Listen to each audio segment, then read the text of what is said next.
Assalamualaikum warahmatullahi wabarakatuh.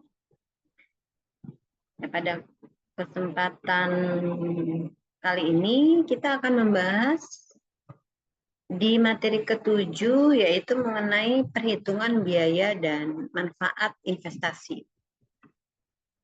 Oke, jadi di sini kita akan melihat apa saja teknik maupun metode yang bisa kita lakukan dalam kita menghitung perhitungan biaya dari sisi investasi TI sehingga akan dapat digunakan pada manfaat investasi.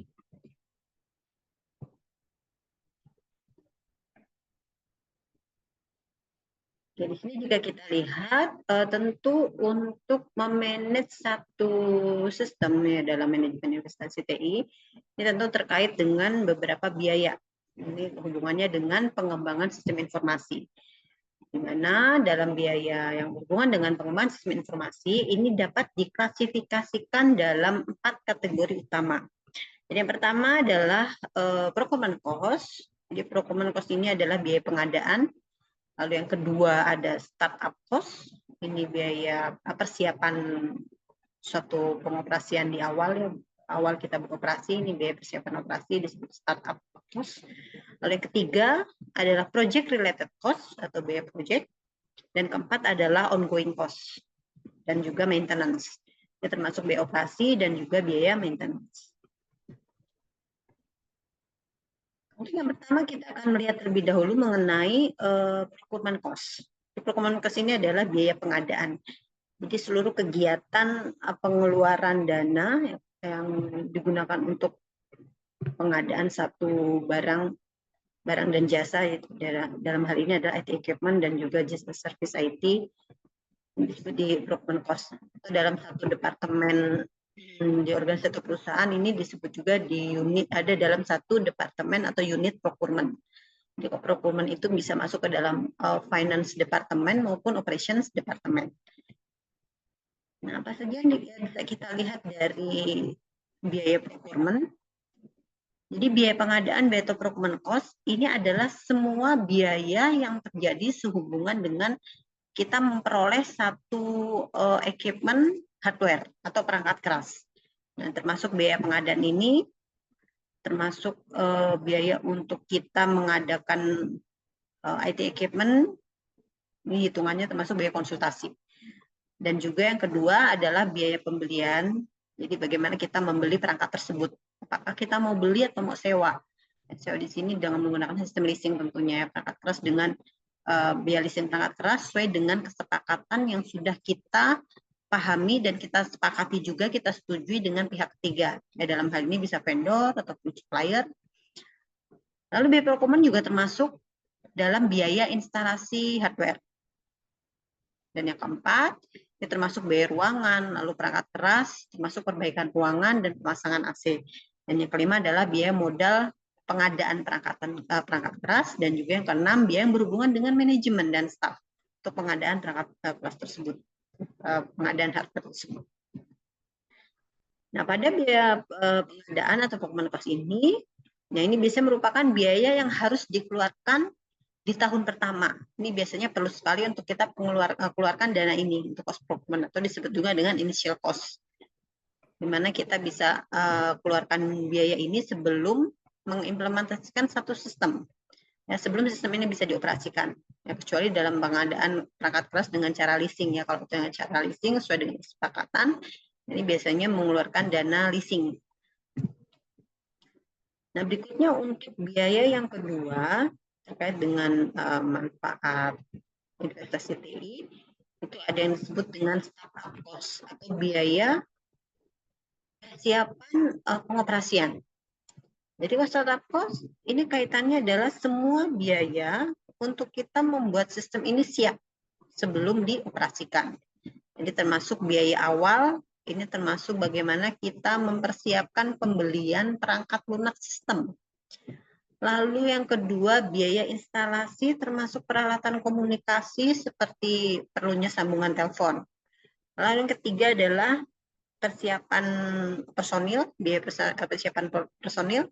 Dan yang keempat, biaya reorganisasi. Serta kelima adalah biaya manajemen dan staff. yang dibutuhkan dalam kegiatan persiapan operasi. Nah, ini semuanya bisa masuk ke dalam kategori biaya startup cost. Ada biaya yang membuat sistem siap untuk dioperasikan. Nanti biaya startup cost ini juga merupakan biaya yang terjadi di awal-awal tahun sebelum sistem dioperasikan. Jadi sebelum sistem dimulai, maka biaya startup cost ini merupakan satu kebutuhan atau keharusan untuk kita penuhi. Berikutnya untuk biaya yang ketiga, ini ada yang disebut dengan project related cost atau biaya project. Untuk biaya project tentu ini ada kaitannya dengan project yang sedang dilaksanakan. Di biaya project atau project related cost yang berhubungan dengan biaya untuk mengembangkan sistem termasuk implementasi penerapannya. Nah, ini di sini bisa kita lihat apa saja yang termasuk dengan biaya-biaya project. Ya, di antaranya ada yang pertama biaya dalam tahap analisis sistem. Jadi di tahap awal pada saat analisis sistem ini juga sudah perlu untuk kita mengeluarkan biaya-biaya yang diperlukan. Jadi di antaranya yang pertama itu adalah biaya untuk mengumpulkan data. Tentu kita membutuhkan biaya untuk pengumpulan data. Lalu yang kedua biaya dokumentasi seperti kertas, fotokopi, dan lain-lain. Atau hal lainnya adalah biaya rapat, biaya staf analisis, biaya manajemen yang berhubungan dengan tahap analisis. Lalu yang kedua, setelah analisis sistem, masuk ke dalam tahapan yang kedua yaitu biaya dalam tahap desain. Tahap desain sistem ini merupakan tahap kedua pada project related cost. Nah, biaya apa saja yang dikeluarkan dalam tahap desain sistem? Yang pertama ini adalah biaya dokumentasi. Lalu perlunya juga nanti mungkin ada biaya rapat, ada biaya staf analis. Kita juga perlu membayar biaya untuk programmer atau staf program. Kita perlu juga membayar untuk biaya pembelian software atau perangkat lunak aplikasi. Dan juga biaya manajemen yang berhubungan dengan tahap desain sistem. Lalu masuk ke tahapan yang ketiga dalam project related cost, ini adalah tahap penerapan sistem. Jadi bagaimana biaya yang sudah dikeluarkan tadi dilanjutkan dengan tahap biaya untuk penerapannya atau implementasi. Di antaranya adalah kita yang pertama perlu untuk biaya pembuatan formulir baru. Lalu biaya konversi data, konversian data ini perlu biaya juga. Lalu biaya training, ya pelatihan personel. Ya. Apakah training ini mau diadakan di luar kota atau di internal atau akan diadakan online? Nah, ini tentu perlu dipikirkan biaya-biaya yang dikeluarkan. Lalu yang keempat adalah biaya manajemen, ya kaitannya dengan yang berhubungan dengan tahap penerapan sistem. Maka setelah sistem ini dikembangkan oleh konsultan di luar perusahaan, maka akan terjadi tambahan biaya pengembangan sistem lainnya. Jadi seperti bagaimana kita perlu memperhitungkan juga biaya yang kita keluarkan untuk honor konsultan. Berikutnya yang keempat, ini adalah biaya operasional dan maintenance. Ini juga merupakan bagian cost yang harus kita keluarkan dalam rangka pengembangan sistem aplikasi ya, yang memanfaatkan investasi TI tadi. Dan biaya ini pasti akan jadi. Nah, untuk ongoing cost, ini adalah biaya operasi yang kita keluarkan untuk mengoperasikan sistem. Jadi supaya sistem ini bisa digunakan, maka perlu kita memerlukan biaya untuk dibayarkan mungkin ke pihak ketiga ya, supplier, vendor, ataupun biaya operasi lainnya.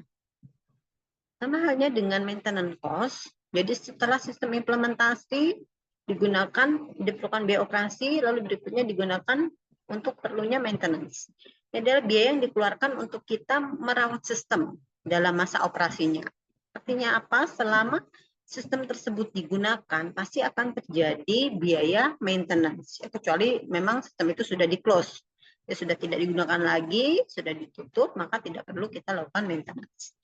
Jadi, selama sistem itu masih digunakan, masih beroperasi, tentu maintenance cost juga sangat diperlukan untuk kita merawat sistem tersebut. Ya, seperti upgrade software, lalu kita mungkin ada regenerasi beberapa perangkat hardware yang mungkin untuk hardware laptop, desktop, workstation, dan lain-lain ini hanya bisa digunakan mungkin sekitar sampai dengan 5 tahun, atau 3 tahun, atau 4 tahun.